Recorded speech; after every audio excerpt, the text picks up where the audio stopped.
أعوذ بالله من الشيطان الرجيم. بسم الله الرحمن الرحيم.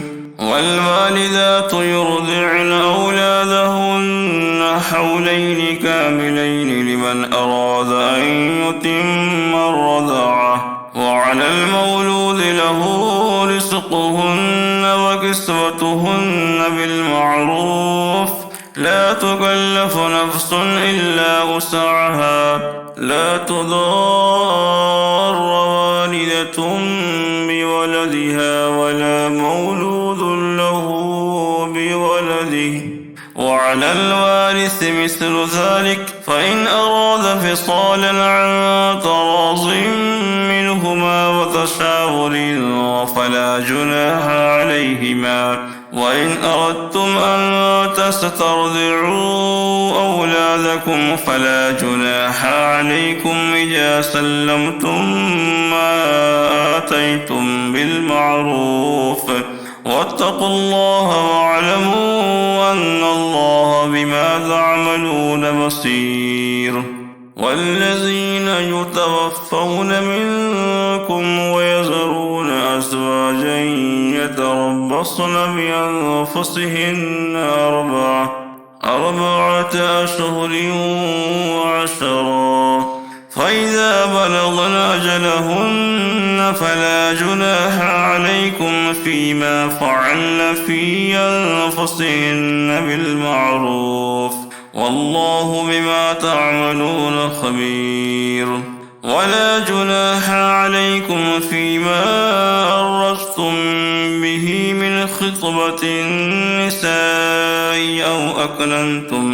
أو أكننتم في أنفسكم، علم الله أنكم ستذكرونهن ولكن لا تواعدوهن سرا إلا أن تقولوا قولا معروفا، ولا تعزموا عقدة النكاح حتى يبلغ الكتاب وجله، واعلموا أن الله يعلم ما في أنفسكم فاحذروه، واعلموا أن الله غفور حليم. لا جناح عليكم إن طلقتم النساء ما لم تمسوهن أو تفرضوا لهن فريضة، ومتعوهن على الموسع قدره وعلى المقتر قدره متاعا بالمعروف حقا على المحسنين. وإن طلقتموهن من قبل أن تمسوهن وقد فرضتم لهن فريضة فنصف ما فرضتم إلا أن يعفون أو يعفو الذي بيده عقدة النكاح، وأن تعفوا أقرب للتقوى، ولا تنسوا الفضل بينكم، إن الله بما تعملون بصير.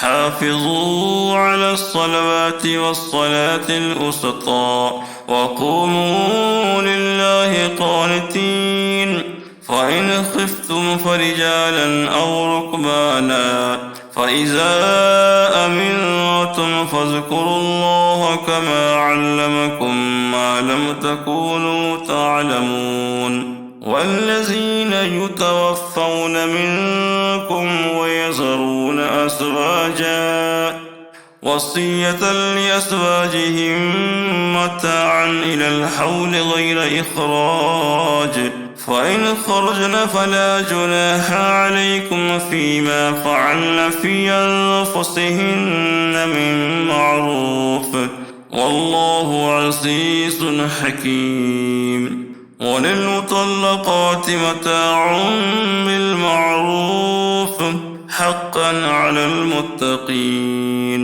كذلك يبين الله لكم آياته لعلكم تعقلون. صدق الله العظيم.